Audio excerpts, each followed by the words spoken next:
The Mystery of Edwin Drood was the first musical on Broadway that was written with multiple endings. Based upon the unfinished novel by Charles Dickens, the playwrights who were working on the script determined that they would let audiences vote to determine the outcome of each performance. Before the show began, there was no way anyone could possibly know how the play could end.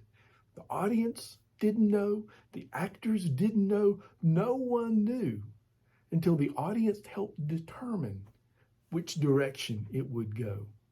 Sometimes when reading our commentaries on the parables of Jesus, I get the feeling I'm watching a production like Drood. For many of Jesus' stories can be seen to have multiple meanings. It even appears that Jesus employed the same stories in different settings, in different situations, to determine different outcomes and different meanings, depending on which gospel you're reading at the time. The lectionary text for this week takes us to one such parable in Luke's gospel. Sometimes this is called the widow and the unjust judge, and it's found at the beginning of chapter 18 of Luke. Let's hear the passage before we jump into what it might mean.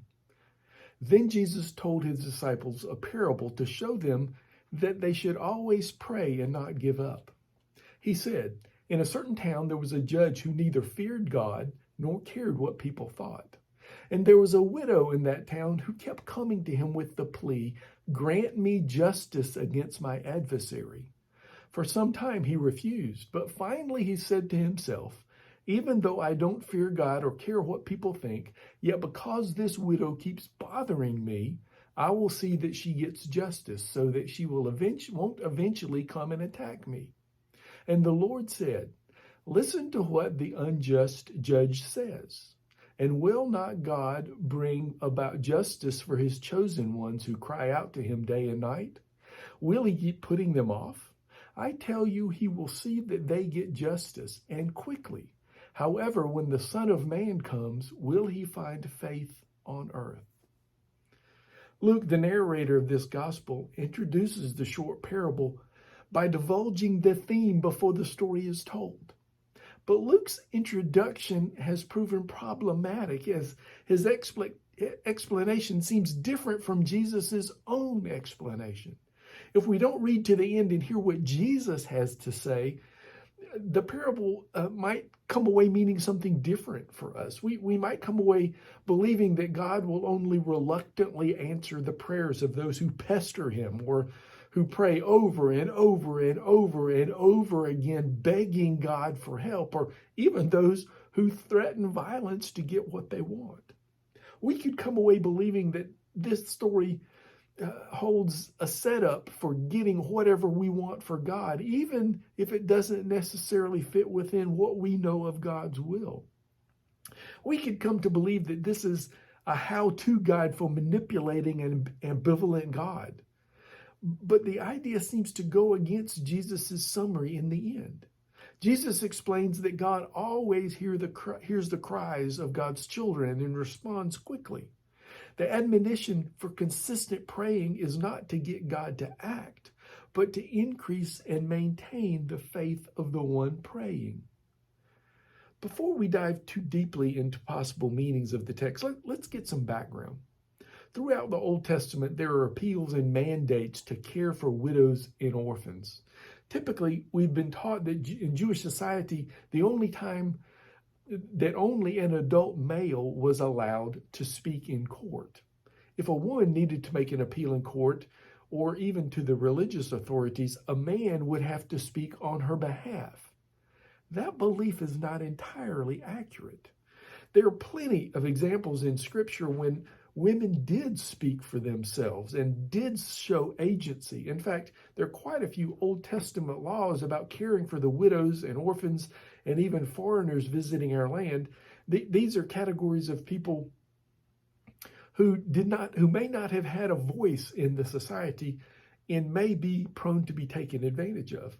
The laws were written to protect the most vulnerable in society so that the community would come to understand that they are to be a voice for the widows, the orphans, as well as the aliens who abide in their community. Community members were to be the ones who stood up for those who may not have a voice, who may not have been as readily heard by the legal system or even the religious system. The Old Testament laws exist so that the community would come together to provide care, support, and protection to those who are most prone to mistreatment and misjudgment, and those who could not or did not feel that they could demand justice for themselves.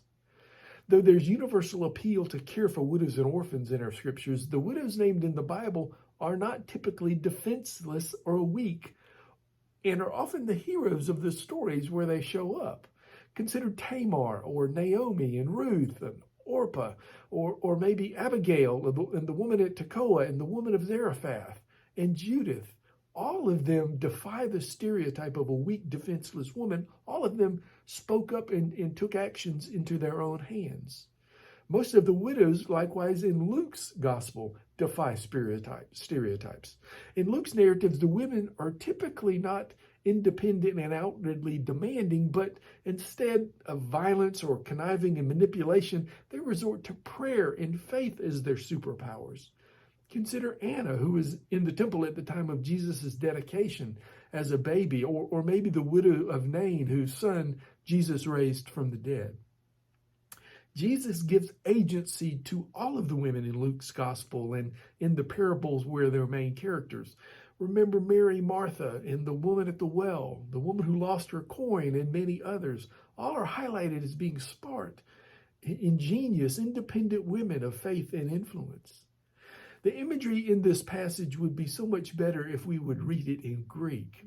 I've forgotten most of the Greek I know, but the commentaries are helpful here. Our translations lose much of the punch that is found in the Greek language. The godless judge's complaint in the NIV is that this woman might come and attack me, or in the NRSV, she might wear me out. But the word picture in the Greek language is more accurately translated as a boxing term. She might come punch me in the eye, or she might come slap me in the face. Those allusions surely would have gotten a laugh from Jesus' audience and from those reading in the first century. We miss that today with our mamby-pamby terminology of our translations. Did you know in Luke's gospel, Jesus only teaches about prayer 6 times? We find him praying twice as many times. But prayer is not a major theme of Luke's gospel account, though it appears to be an understood and necessary discipline engaged in by all serious followers of Judaism. The way Luke mentions Jesus' prayer habits and practices leads us as readers to believe that prayer was an ongoing, daily, essential part of Jesus' life. Although he didn't teach about prayer a whole lot, Jesus was found praying before major events. He excused himself to pray after stressful, busy days, and he seemed to start each day with prayer. So now that we understand some of the context, what does this passage actually mean? What is Luke trying to teach us? What is Jesus teaching his followers in this story? While the narrator Luke says the parable is about prayer, Jesus implies that it's about faith, which is right. Perhaps Jesus is teaching us ideal behavior. Should we seek to emulate the characters in the story? Remember, neither of these two characters mentioned in the story are above reproach. The judge admits that he is neither a fearer of God or of the opinions of people. He seems to be lazy, and his final decision to give the woman justice has nothing to do with her case, but only with his comfort and fear that she might give him a black eye. Likewise, the widow is not necessarily someone to be emulated. She doesn't follow Jesus' advice earlier in Luke's gospel about making amends with your adversary or opponents before you appear before the judge. She also, according to some translations, is not so much seeking justice, but is after vengeance. Either translation could be applicable here. She keeps coming back to the judge, pestering him, apparently threatening violence if she doesn't get her way and she doesn't get satisfaction. We have no idea who her adversary is, nor do we know anything about the conflict they're having. We only hear of her desire for justice or vengeance that she can't seem to let go of. Commentators are not in agreement on this story either. There are multiple theories about the meaning. Robert Capon believes that this parable is an allegory where God is represented by the widow fighting the unethical, corrupt system of justice on behalf of those who would rather, or on behalf of those who could not do it themselves. For Capone, the call is for us to be like God, to be like the widow, prayerfully and with all of our energy tirelessly fighting unjust systems on behalf of those whose needs are unseen or ignored. Yet Ben Witherington holds the more traditional view that the story is solely about prayer and our trust in God to answer our prayers. Our task as his follower is to be faithful in waiting for God's actions in the world. Another possible lesson here for us is to use prayer to avoid constantly worrying over something. Jesus advises that we pray about it. Each time we begin to worry, we should pray. To employ a way overused Christianese phrase, if you have a need for justice, give it over to God. Instead of constantly worrying about, pray about it and let it go. And know that when you pray about being mistreated or not cared for, God always hears those prayers. And God is always working to quickly supply a solution.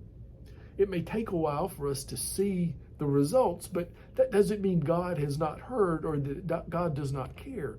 It also does not mean that God must be begged into action.